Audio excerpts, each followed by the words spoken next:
제가 가진 성경으로는 신약성경 315페이지입니다. 에베소서 5장 8절로 9절. 에베소서 5장 8절로 9절 말씀 제가 공독합니다. 너희가 전에는 어두움이더니 이제는 주 안에서 빛이라. 빛의 자녀들처럼 행하라. 빛의 열매는 모든 착함과 의로움과 진실함에 있느니라. 아멘. 아멘. 예, 혹시 지난주 말씀 기억하시나요? 그리스도인의 싸움이라는 주제로 나눴는데요. 우리가 여기 오늘 읽은 것처럼 전에는 어두움이었고 이제는 그리스도를 믿음으로 빛 가운데 들어왔습니다. 그렇지만 여전히 우리 안에는 그 어두움의 잔재들이 남아있어요. 그래서 그 어두움과 우리가 내 안에 그 어두움의 잔재가 남아있고요. 그래서 그것과 싸워야 된다. 첫 번째 싸움이 그것입니다. 그리고 또 하나 우리가 싸움이 있다고 한다면 이제 그 내가 모인 우리 안에도 어두움이 있습니다. 우리 안에도 우리 한 사람 한 사람이 원래 어두움이었던 사람들이기에 그 한 사람들이 모인 우리 속에도 어두움이 있습니다. 그 어두움과도 우리는 싸워야 될 줄로 믿습니다. 지난 한 주간 되게 부담되는 일이 하나 있었습니다. 뭐냐면 요즘 저희가 홈페이지를 다시 이렇게 새롭게 살리고 있지 않습니까? 그래서 거기에 그 인사말란이 있어가지고 제가 인사말을 써야 됐는데요. 인사말을 써야 됐는데 이렇게 정말 무슨 진짜 몇 센텐스 안 되는 그 인사말이 왜 이렇게 힘든지 모르겠어요. 일주일 내내 우리 담당하신 표집사님은 언제 되세요, 목사님? 이렇게 연락하시고. 원래 표집사님 맡은 일은 그냥 척척척 해버리시는 분이거든요. 그러니까 제가 시간 내고 못 내고 있는 제가 이렇게 계속. 그래서 어젯밤에 올렸어요, 집사님. 어젯밤에 올렸는데, 이번 주일 전에는 하리라, 이렇게. 인사말을 참 쓰기가 어려웠습니다. 인사말을 쓰기가 어려웠는데, 뭐 여러 가지 이유가 있겠습니다만은, 어쨌든 인사말이 뭡니까? 저희 교회에 오신 거 환영하고, 방문해 주신 거 환영하고, 우리가 함께 하길 원한다. 이런, 이 정도 내용이 들어가는 건데요. 그래서, 함께 하길 원할 수 있으려면, 우리가 그렇지 않다는 게 아닙니다. 함께 하기 할 만한 어떤 그런 게 있으려면 세상과 다른 게 있어야 됩니다. 세상에 속한 어둠에 속한 자들에게 이곳에 오십시오. 이곳에 오시면 다릅니다. 라고 할 게 뭐가 있겠습니까? 세상의 어두움이라면 이곳에는 뭐가 있어야 사람들을 부를 수 있겠습니까? 빛이 있으면 부를 수 있습니다. 그래서 마태복음 5장 14절에 예수님 말씀이 너희는 세상의 빛이라 산 위에 있는 동네는 숨기지 못할 것이다. 이렇게 말씀하고 있습니다. 빛이 어떤 빛이냐면요. 언젠가 이거 나눴죠. 기억나시죠? 우리는 한 사람 한 사람보다 예수님은 한 사람, 너희는 너희 가운데 이렇게 말씀 많이 하세요. 교회를 가리킨다고 저는 생각합니다. 교회가 세상의 빛인데요. 이거 상상하세요. 교회가 세상의 빛이다 할 때는 여러분 캐나다나 이런 데서 깜깜한 밤에 한밤중에 가로등 높전에 저쪽에 들어가면 근데 그 고속도로를 타고 쫙 가다 보면 어느 고개 하나 딱 넘으면 이 산의 도시가 왜 딱딱 이렇게 외떨어진 도시들 하나 있잖아요. 딱 완전 깜깜하게 내 헤드라이트 하나만 달리고 쫙 가다가 산 하나 딱 올라섰는데 저쪽 편에 산중턱에 이렇게 도시의 불빛이 쫙 비치는 마태복음 5장 14절은 그러한 상상력을 가지고 생각하셔야 됩니다. 산 위에 있는 동네는 숨기지 못하는 것입니다. 왜요? 빛이 나니까. 빛이 있는 동네. 살아있는 동네는 빛이 나서 숨기지 못합니다. 마치 교회는 그렇게 산 위에 빛나고 있는 그런 동네처럼 그래야 되는 것이거든요. 그래서 그렇게 빛날 때에 우리가 기꺼이 누군가를 초대하고 함께 하자고 부를만 하고, 그리고 또 어두움에서 빛으로 나온 사람이 빛으로 그 어둠이 없어지고, 그래서 다시는 어두움으로 돌아가지 않겠노라 이렇게 다짐하게 되는 것이거든요. 하여튼 그래서 그것과 관련해서 교회에 관한 생각이 갑자기 막 많아져가지고 인상을 쓰면서 아주 한 주 내내 고생했는데 겸사겸 그러면서 또 이 설교 말씀도 정리를 하게 됐습니다. 본문에 돌아가 보죠. 에베소서 5장 8절에 너희가 전에는 어두움이었다 이렇게 말하고 있습니다. 근데 이제는 주 안에서 빛인데 말입니다. 어두움에 있다가 빛 가운데로 나왔다고 해가지고 예수 그리스도를 믿음으로 빛 가운데로 나아갔다고 해서 다 빛나는 게 아닌 것 같더라고요. 마치 소금도 맛을 잃을 수 있는 것처럼, 우리 소금 아닙니다. 그 이스라엘 소금은 그 암염이어가지고요. 똑같이 겉으로 볼 때는 소금이랑 똑같은데 빗물 몇 번 흘러가고 나면 소금 성분 다 빠져가지고 생긴 건 똑같은데 짠맛 안 나는 소금이 되거든요. 그거 염두에 두시고 비유한 건데, 어쨌든 소금이 맛을 잃는 것처럼 빛도 빛이 안 나는 빛이 있나 봅니다. 분명히 어두움은 포기하고 이제는 빛 가운데 살겠노라고 믿음으로 주님 앞에 나왔지만은 빛이 안 나는 사람들이 그때도 있었나 봐요. 우리가 이상적으로 생각하는 초대교회 때도 있었나 봐요. 그래서 바울이 권면하는 바가 뭡니까? 빛의 자녀들처럼 행하라는. 교회가 삼위의 동네처럼 빛나야 한다는 게 무슨 의미겠습니까? 교회가 빛을 나려면 뭐가 빛이 나야 됩니까? 교회가 뭔가요? 교회가 빛나려면 목사가 빛이 나야 되나요? 우리 너무 귀한 찬양 드렸는데, 교회가 빛나려면 성가대가 빛이 나야 됩니까? 교회가 빛나려면 뭐가 빛나야 됩니까? 그 교회 자체인 성도들이 빛나야 되는 줄로 믿습니다. 교회 자체인 빛의 자녀들이 빛나야 교회가 빛나는 것입니다. 오늘 제목도 빛의 자녀들로 빛나는 교회인데요. 다르게 빛나서 빛나는 게 아닙니다. 목사의 경력이 화려하고 목사가 설교를 잘하고 그건 교회가 빛나는 거 아닙니다. 저는 그런 면에서 가톨릭 교회가 참 부러워요. 왜 부럽냐면요. 개신교는 마치 자유시장 경제 같아요. 무슨 말씀인지 아시죠?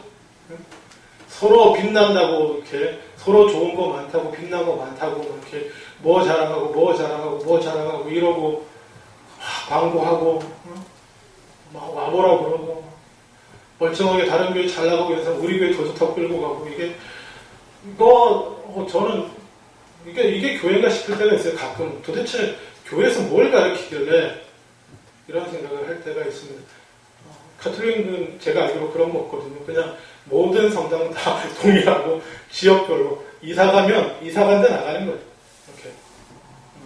그렇게 해서 제가 안 들어가봐서 모르겠지만 개신교 교회 같지는 않을 거라는 생각이 듭니다. 죄송합니다. 제가 개신교 장로교 목사면서 제 얼굴에 이렇게 하는 것 같은 얘기지만 뭐 솔직한 일이니까.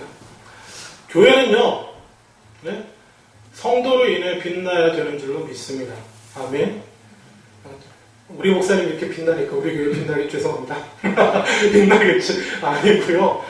성도가 내가 교회 자체인 성도 한 분 한 분이 빛날 때 교회는 빛이 나고 누구에게나 와보라고 할 수 있는, 함께 하자고 할 수 있는 교회가 될 줄로 믿습니다.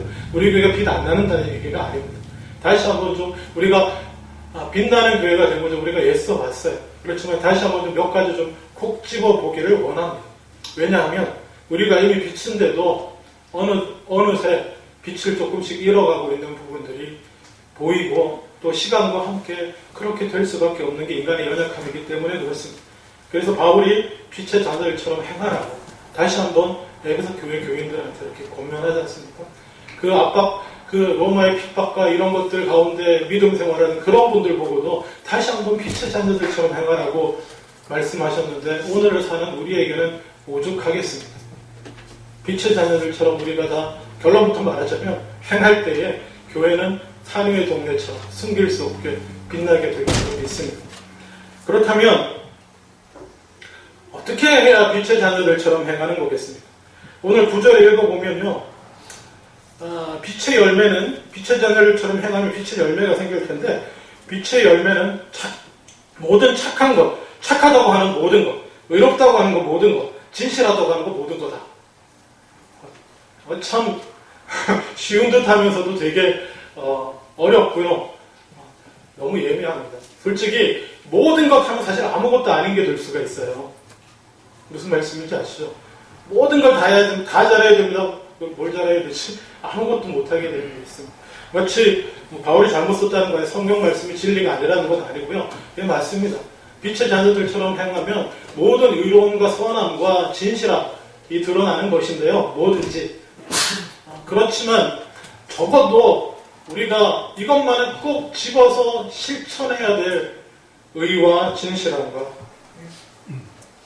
착함이 있다고 생각합니다. 교회가 빛으로서 이것만은 꼭 집어서. 왜냐하면 여러분 한번 생각해보세요. 의라는 부분에서 한번 생각해보세요. 우리도 하나님 믿는 사람들끼리도 의가 다 다르잖아요. 그렇죠? 우리가 보통 부대끼는 일 보면 이거잖아요. 내가 뭐 잘못했는데 나는 이렇게 다 내가 생각해서 이게 옳다고 생각한 대로 이렇게 한 거예요. 그래서 나는 옳은데 뭡니까? 상대방은 그 옳음 때문에 상처받는 거예요. 그게 뭐가 옳아? 이게 이런 게 옳은 거지. 그런 거 안 겪으세요? 또 어떤 분은 정말 선한 의도로 착한 마음으로 그렇게 했는데 또 어떤 사람은 그 착함과 선함을 그게 뭐야? 무슨 생각으로 그렇게 하는 거야? 착함과 선함으로 받지 못하잖아요. 그렇지 않습니까? 어떤 사람은 정말 진실한 마음으로 그렇게 되어 있는데 그러니까 뭔 생각으로 이러지? 이렇게 되는 일이 생기지 않습니까? 서로 의가 충돌하고 서로의 착함이라는 게 받아들여지지 못하고 충돌하고 이른바 서로의 진실함도 받아들여지지 못할 때가 많지 않습니까? 모든 착함과 의로움과 진실함이 드러나는 데가 교회여야 되겠지만은 우리가 어두워서 그게 잘 안 되는 것입니다.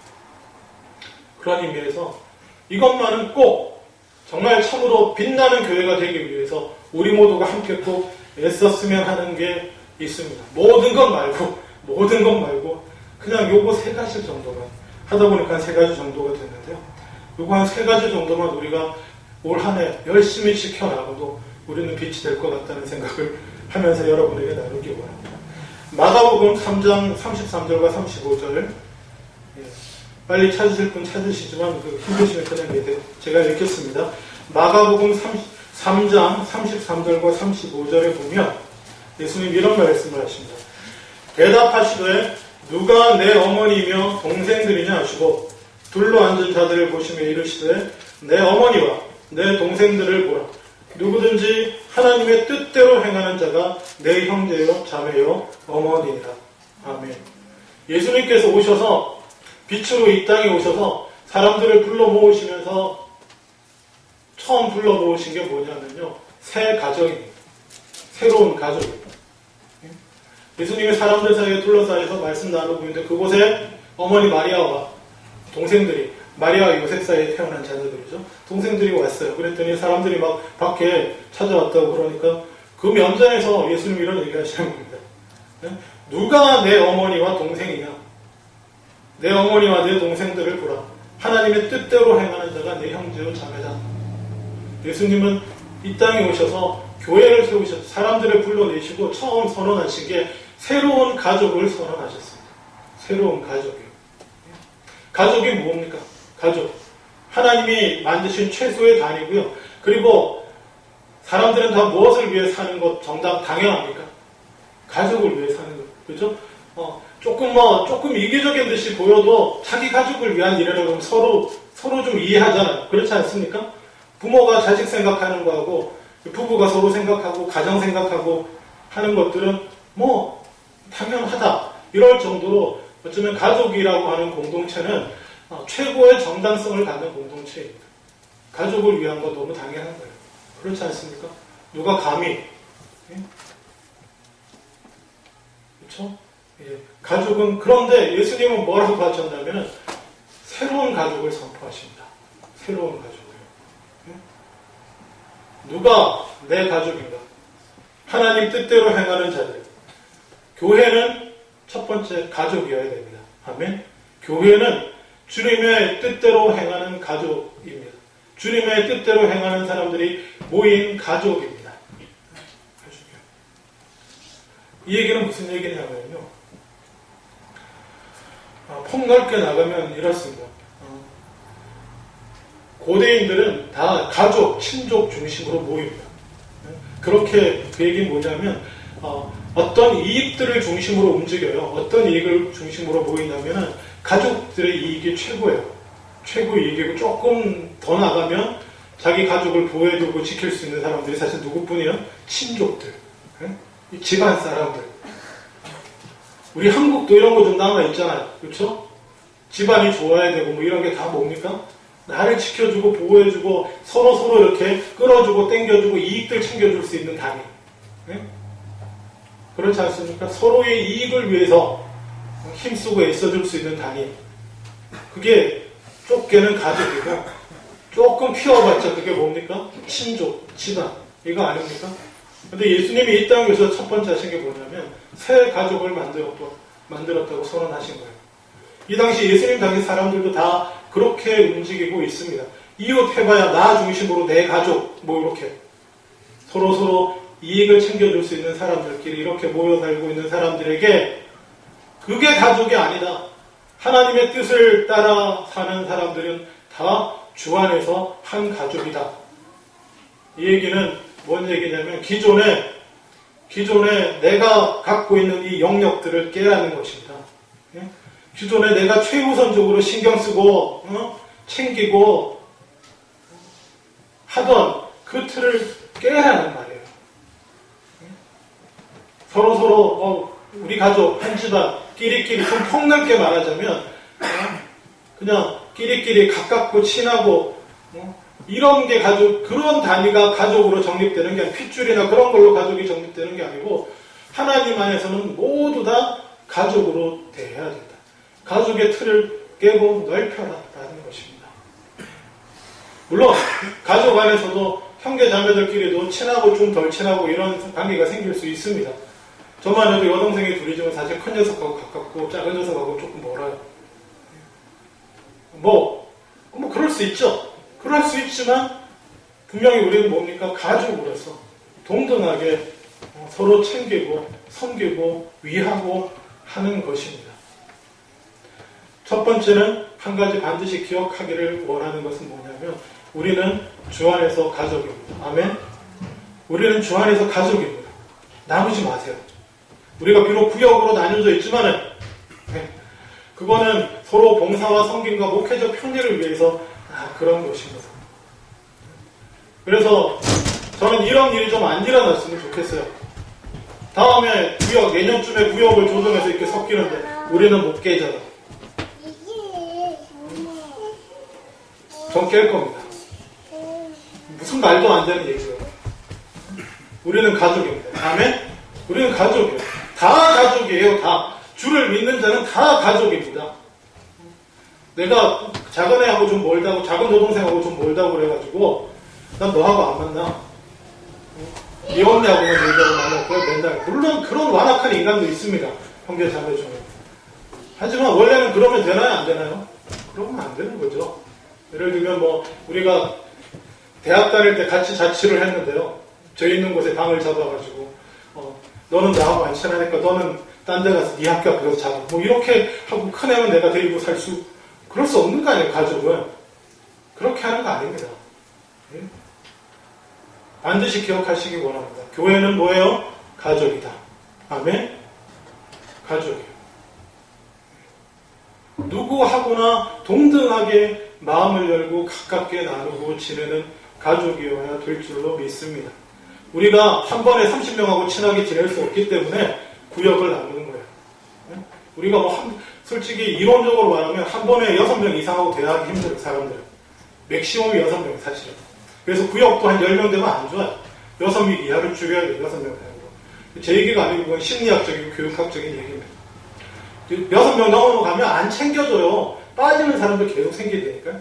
한번 구역장님들 한번 생각해 보세요. 내가 사람들 체크하는데 딱 좋은 게 몇 명이냐면 다 빼고 5명이에요.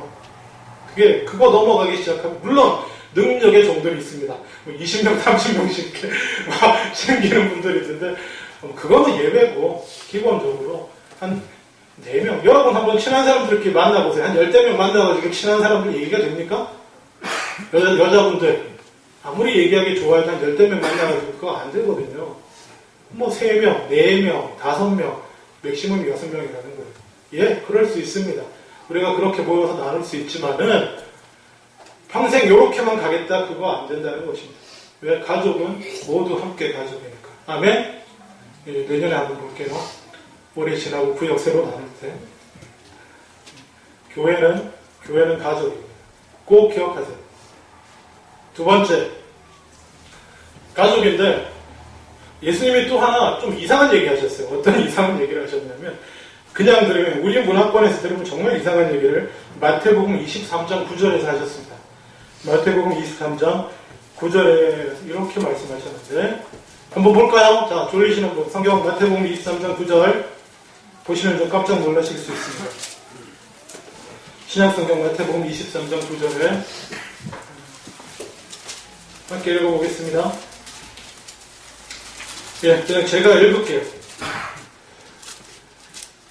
마태복음 23장 9절 다 찾으셨나요? 예, 찾으신 분 읽겠습니다. 시작. 땅에 있는 자를 아버지라 하지 말라. 너희의 아버지는 한 분이시니 곧 하늘에 계신 이시니라. 아멘? 아무도 아멘 안 하시네. 예수님이 불러놓고 뭐라고 그러시냐면, 땅에 있는 자를 아버지라고 하지 말라. 어휴, 나도 아버지인데 갑자기 우리 애들 이상하지 않으세요? 이상하지 않으십니까? 땅에 있는 자는 아버지라고 하지 말고, 너희 아버지는 하늘에 계신 한 분뿐이시다. 물론 우리는 앞은 별로 진지하게 생각 안 하고 뒷부분을 그렇구나, 우리 아버지는 하늘에 계신 분에서 다 우리는 하나님 뭐라고 부르죠? 하나님 아버지 이렇게 부릅니다만은, 사실 앞 얘기가 이것도 중요한 얘기거든요. 예수님이 너희의 아버지는 하나님이시다 이렇게 말씀하지 않고, 이 땅에 있는 자를 아버지라고 부르지 말라. 하나님만이, 하늘에 계신 하나님만이 아버지다 이렇게 얘기를 하셨거든요. 문장 구조가 그렇습니다. 그러면 앞부분 우리가 진지하게 생각해 봐야 돼요. 아버지를 포기해야 되나 이제? 진지하게 생각해 봐야 되는데, 앞부분 그러면 이 땅에 있는 자를 아버지라 부르지 말라라고 한 건 무슨 의미겠습니까? 아버지가 무엇입니까? 아버지가, 여러분 여기 아버지들 다 계시는데 저도 아버지지만, 아버지가 뭡니까? 하나님이 세워주신 가정에 인정하거나 말거나, 여러분들 하나님이 세우신 가정의 최종 권위자입니다. 아멘? 누가 뭐래도 아내와 남편이 동등해요. 하지만 권위는 아버지 쪽에 가는 겁니다. 이게 평등과 불평등의 문제가 아니에요. 평등하나 질서가 있다, 이게 정답입니다. 그 하나님이 세우신 질서 중에 그 하늘로부터 오는 권위는 아버지 쪽에 가는 것입니다. 그래서 아버지가 가정의 제사장 역할도 해야 되고, 많이 못 그러는 경우가 많지만은 하나님 앞에서 믿음의 그 역할들을 감당해야 되고, 그런데 이게 타락한 세상 속에, 하나님 없는 세상 속에 이 하늘로부터 주어진 가정의 권위가 왜곡되어 나타나면 어떤 일이 벌어지는지 아십니까? 아버지니까 마음대로 이렇게 되는 것입니다. 아버지 마음대로. 이 자식이 말을 안 들어? 아니, 이 여자가 내 말을 안 들어? 이렇게 되는 거예요. 오늘날에는 여러분들, 여자분들 많이 좋아졌습니다. 일부를 빼고. 옛날에 언젠가 말씀드렸죠? 예수님 당시의 로마 사회. 그렇죠? 아버지는 어떤 권한까지 있었다고요? 자식의 센터 역할권을 가지고 있었어요. 아들이 마음에 안 들면, 딸이 마음에 안 들면 죽일 수도 있었어요. 목숨을 뺄 수도 있습니다. 오늘날에는 이게 좀 아직도 남아있죠. 저쪽으로 가면. 이른바 명예살인 그래가지고 얼마 전에 또 뉴스에 났던데, 아버지들이 자기 집안의 체면을 깎았다고 막 딸들을 죽이는 거예요. 이런 거를 말하는 거죠. 이 땅에, 그러니까 이런 차원에서 이 땅에 있는 자를 아버지라 부르지 말라라고 하는 의미는 뭐냐면요, 최종 권위가 이 땅의 인간으로서 아버지에게 있는 게 아니고 우리 삶의 최종 권위는 하나님 아버지께 있다는 것입니다. 아멘. 아버지를 그러면 이 땅의 아버지로 부르지 말라, 그런 뜻이 아니고요.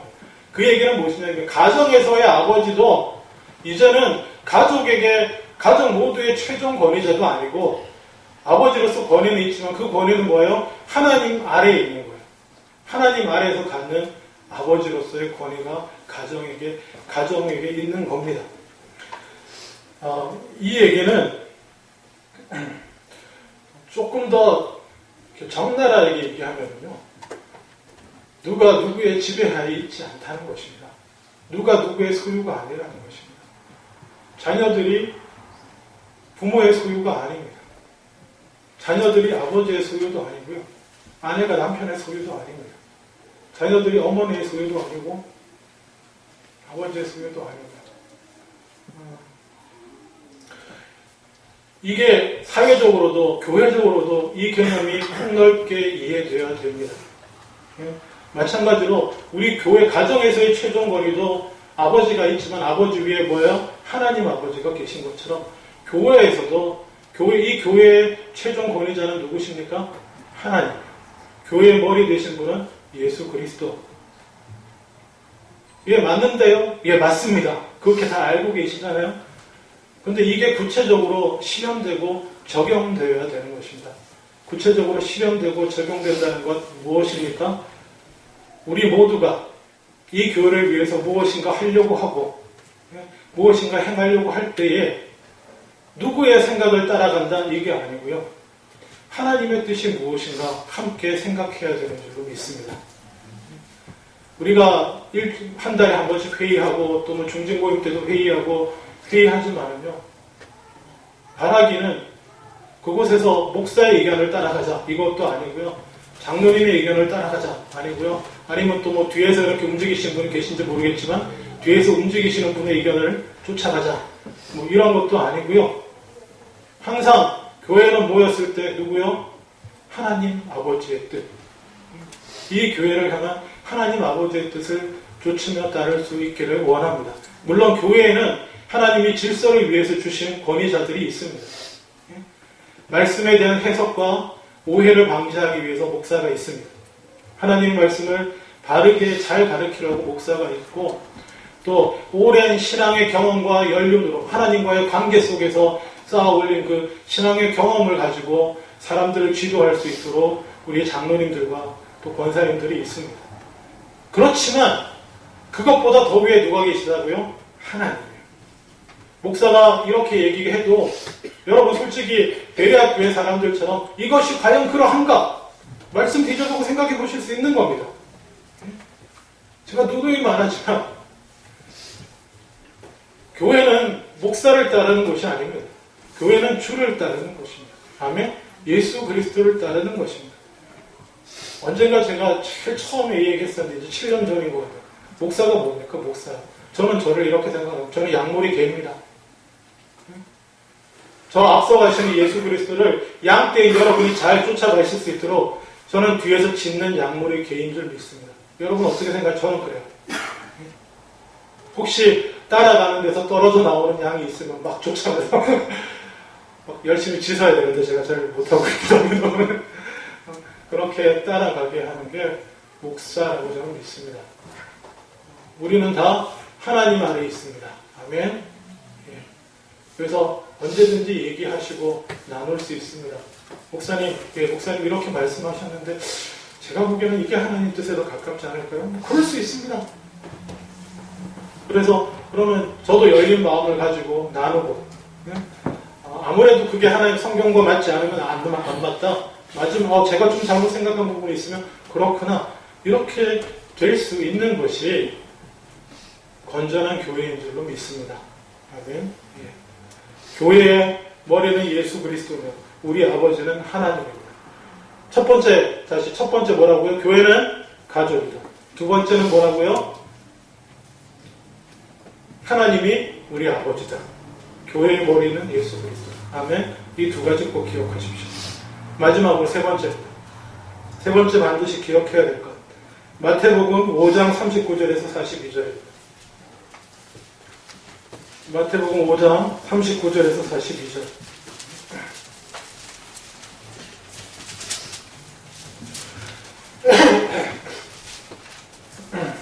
제가 봉독합니다. 너무나 잘 아시는 말씀인데요.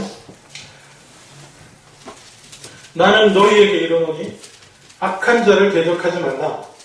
누구든지 내 오른뺨을 치거든 왼편도 돌려대며 또 너를 고발하여 속옷을 가지고자 하는 자에게 겉옷까지도 가지게 하며 또 누구든지 너로 억지로 오리를 가게 하거든 그 사람과 심리를 동행하고 내게 구하는 자에게 주며 내게 꾸고자 하는 자에게 거절하지 말라. 아멘. 자, 여기 보면 악한 자를 대적하지 말라라고 말합니다. 여기 한번 보시죠. 누가 나한테 속옷을 달라 하는 사람이 있습니다. 이 사람은 어떤 사람일까요? 저는 옛날에 이렇게 생각했습니다. 되게 불쌍한 사람이 옷이 없어서 나한테 속옷을 달라고 하면 그 속옷만 주지 말고 겉옷도 벗어줘라. 예? 또 어떤 사람이 어떤 큰일이 있어 도움이 필요해서 나하고 오리를 가자 그러면 오리만 가지 말고 심리를 가져라. 아멘? 성경 잘못 보신 거예요. 성경 그렇게 말하고 있지 않습니다. 지금 누구 얘기하냐면 나쁜 놈 얘기하고 있습니다. 나는 너에게 이르노니 악한 자를 대적하지 말아야 되는데 그 예로 첫 번째 누구든지 내 오른뺨을 치는 것 그거 좋은 놈입니까? 나쁜 놈입니까? 나쁜 놈이죠. 아무리 내가 잘못한 게 혹시나 있을지 모르지만 지가 무슨 권리로 하나님의 자녀인데 뺨을 쳐요. 나를 아프게 해요. 나쁜 놈이죠. 근데 뭐라고요? 악한 자를 대적하지 마라. 내가 화내고 분낼 권리가 분명히 있지만 오른뺨을 맞고 대적하지 말고 어떻게? 왼뺨을 대라. 아멘? 제 얘기 아니에요. 제 얘기 따르라는 게 아닙니다. 두 번째, 속옷 달라는 사람은 옷 없어서 달라는 사람이 아닙니다. 내 걸 뺏어가고 싶은 거예요, 지금. 고발해가지고 뭐로 이렇게 고소권으로 걸어가지고 지도 있는데 내 거를 뺏어가고 싶은 놈이에요. 좋은 놈입니까? 나쁜 놈입니까? 나쁜 놈이에요. 속옷 없어서 속옷 달라는 사람한테 겉옷 주라 이런 얘기가 아니에요. 내 속옷을 뺏어가려는 나쁜 놈한테 네가 속옷 오가니? 그래 겉옷도 가져라. 아니 네가 뭔데 감히 내 속옷을 빼서 그것도 거짓으로 고소해가지고 이건 정의 나름대로 내 의예요. 하나님 그렇게 하지 말라고 하십니다. 제 얘기가 아닙니다. 속옷도 줘라. 또 부탁이 있어서 도움을 바라고 오리를 데려가는 게 아닙니다. 예수님이 이 같이 가자고 말하는 이 상황은요. 로마 식민 지배하에서 로마 군인들이요. 자기들 부려먹으려고 길 가다가 그냥 아무나 붙들고 이스라엘 사람들 아무나 붙들고 그냥 끌고 가서 일시킵니다. 예를 들면 대표적인 케이스가 뭡니까? 예수님 십자가 지고 가다가 힘들어 막 픽픽 쓰러지니까 너 나와 이래가지고 그냥 십자가 지고 가게 하잖아요. 이런 게 일상 다반사예요. 일시킬 거 있으면 아무 상관없어요. 식민지 사람이 이스라엘 사람 끌어다가 오리든 심리든 끌고 가가지고 일시키고 끝났다 집에 가라 이렇게 하는 것입니다. 이게 좋은 놈인가요? 나쁜 놈인가요? 나쁜 놈이에요.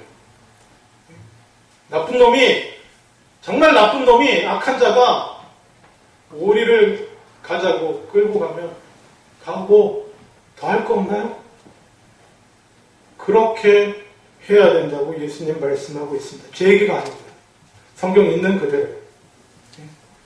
또 내게 구하는 자에게 이것도 돈 없어가지고 제발 도와주세요 이런 게 아닙니다. 있는데 없는 척하면서 내 거 뺏어가려는 나쁜 놈인 거예요. 이것도 다 나쁜 놈이에요. 꾸고자 하는 놈도 꿔서 갖겠다는 게 아닙니다.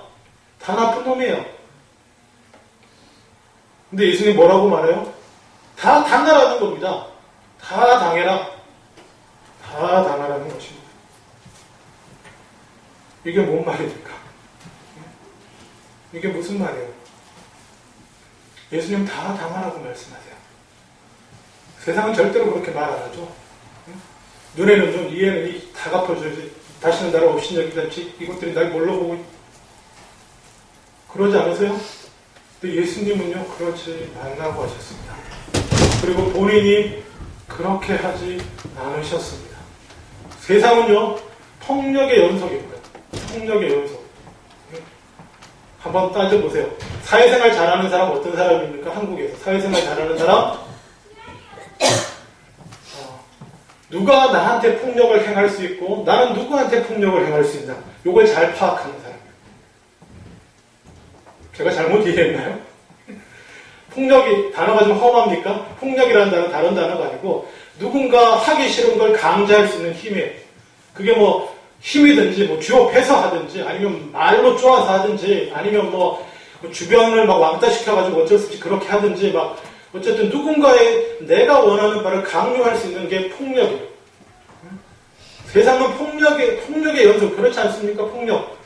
사회생활 잘하는 건 그래서 나를 강제할 수 있는 사람이 누군가. 내 꼼짝없이 그 사람 얘기 들어야 되는 사람이 누구며 또 내가 또 강제할 수 있는 사람. 이렇게 요거 파악 잘하면 사회생활 잘합니다.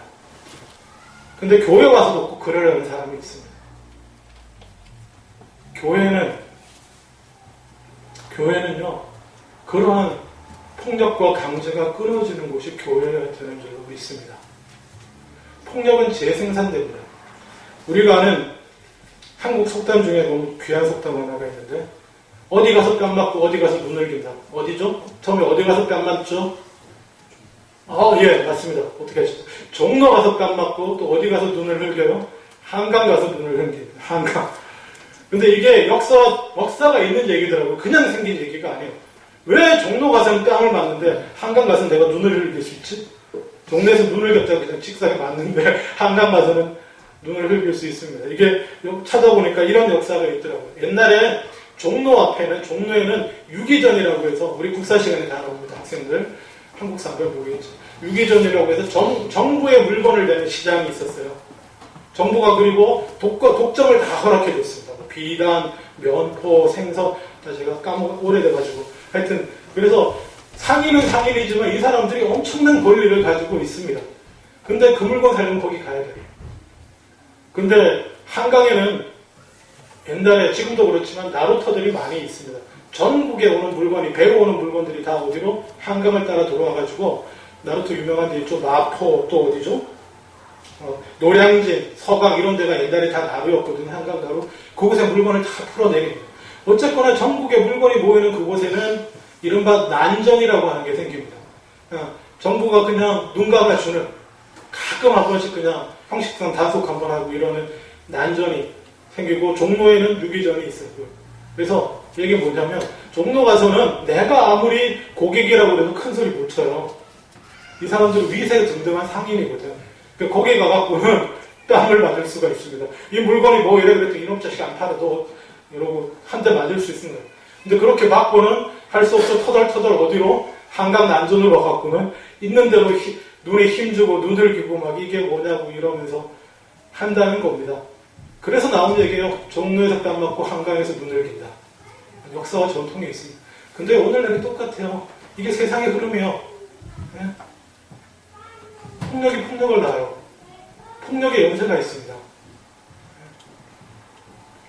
폭력의 연쇄가. 그렇지 않습니까? 내가 이 폭력적인 세상에 가서 스트레스 받고 힘겹고 해가지고 폭력을 당하고 그걸 또 어디 가서 풀어요? 내가 폭력을 할 수 있는 내가 강요해도 찍소리 못하는 나보다 연약한 자한테 와가지고 풀게 되거든요.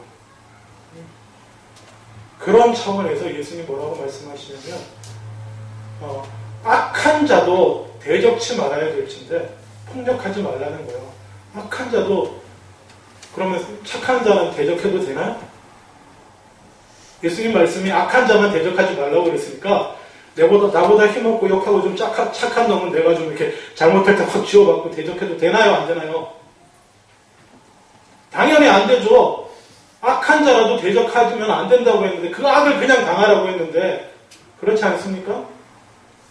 세 번째, 교회에서는 폭력이 없어야 된다. 아니 목사님 우리 교회 무슨 폭력이 있어요? 혹시 나온 지 얼마 안 되신 분 아니 이 교회는 폭력이 있나?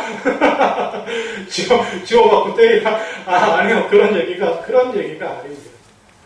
무슨 말 폭력이라는 게 뭐라고요? 대적하고 싸우는 일을 말하는 것입니다. 꼭 주먹으로 쥐어받고 하는 게 아니라 말로 나를 아프게 해? 내 말을 안 들어? 내가 그렇게 은근히 이러라고 이렇게 다 했는데 안 해? 그러면 자기 뜻을 실천하기 위해서 다 큰 어른들끼리니까 때릴 수는 없고 말로 은근한 행동으로 무언가를 강요하는 일들이, 내 뜻을 강제하는 일들이 교회에서는 절대로 없어야 될 줄로 믿습니다.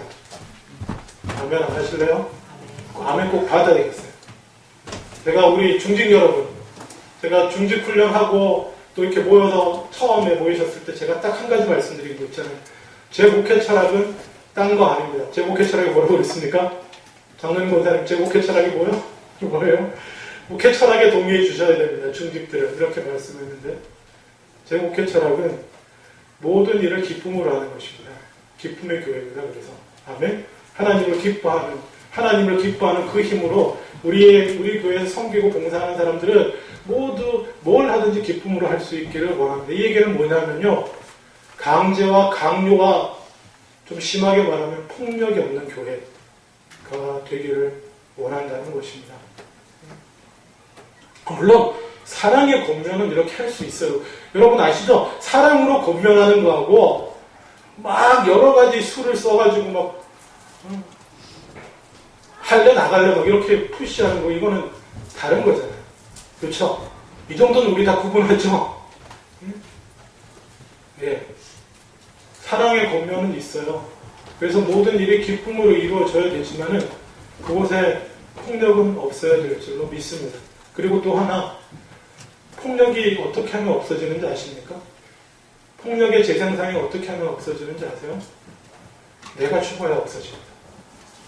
내가 누군가로부터 이런 악한 일을 당했어요. 네? 오른밤을 누가 때렸어요. 내 속옷을 뺏어가려고 당했어. 벌써 속도 주고 막 당했어요. 이걸 어떡하지? 딴 데 가서 그대로 가면 나보다 아래에 있고 나보다 연약한 자, 나한테 저항할 수 없는 자에게 풀게 됩니다. 내가 갖고 죽어야 돼요. 아멘? 예수님께서 온 세상에 폭력과 죄를 지시고 그 죄악을 우리에게 뿜지 않으시고 우리의 죽음으로 우리에게 쏟아붓지 않으시고 십자가에서 안고 죽으신 것처럼, 그것이 내게 쏟아진 악들이 정말 악이에요. 그거는 내게 쏟아진 악함들이 다른 사람에게 뻗어나가지 않도록, 다른 사람도 딴 사람도 아니죠, 내가보다 약한 자들에게, 내가 마음대로 할 수 있는 자들에게 뻗어가지 않도록 내가 그거 안고 죽어야 될 줄로 믿습니다. 주님처럼 십자가에 나를 못 박아 죽여야 됩니다. 아멘? 이게 교회입니다. 이게 교회예요. 제가 다짐하건대 무슨 일이 있어도 이 세 가지는 지켜가겠습니다. 제가 이것을 지켜가지 못한다고 생각하실 때 저한테 말씀해 주세요. 저한테 야단치시고 질책해 주세요. 무슨 일이 있어도 이 세 가지는 지켜갑니다. 이 세 가지가 없으면 교회가 아닙니다. 교회는 가족이고 우리는 그래서 하나예요. 그리고 두 번째, 교회에서 아버지는 한 분뿐이에요. 하나님만이 아버지고. 그래서 모든 것은 하나님의 뜻을 쫓아갈 뿐이에요. 그리고 세 번째, 교회에서는 어떠한 강요도 폭력도 허용되지 않습니다. 예수님의 말씀이요. 악한 자를 대적하지도 말고, 당연히 악하게 해서도 안 되겠고, 대적하지도 말고, 대적 안 하고 참은 게 못 참아가지고 딴 데 가서 터뜨리지도 말고, 십자가에 나를 죽이는 그런 사람들이 빛나는 성도인 줄 믿습니다. 그런 빛나는 성도들이 모여있을 때 교회는 빛이 나고 주님의 사역을 이곳에서 잘 감당하게 될 줄로 믿습니다. 기도하겠습니다.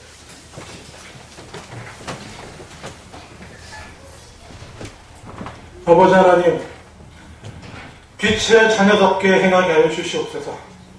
우리가 해야 될 게 되게 많은 것 같지만은 그냥 두루뭉실하게 모든 의로움과 착함과 선함, 하나님 사랑하자, 이웃 사랑하자, 아니요.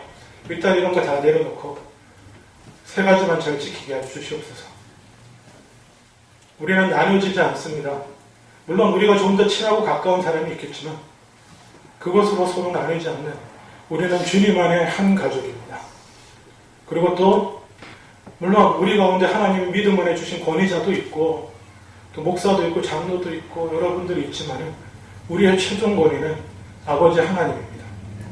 무슨 일을 가운데 어떤 일을 하든지 간에 내 뜻과 내 생각과 누구의 뜻과 누구의 생각이 아니고 하나님의 뜻을 함께 찾아가는 교회가 되게 하여 주시옵소서. 세 번째, 무슨 일이 있든지 교회는 폭력과 강요가 있어서는 안 됩니다.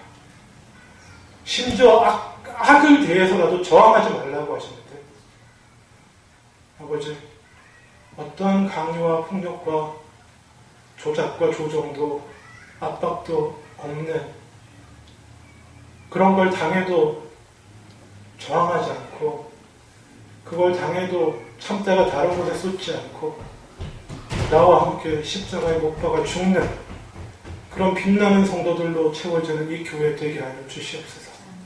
감사드리고 예수님 이름으로 기도드렸습니다. 아멘.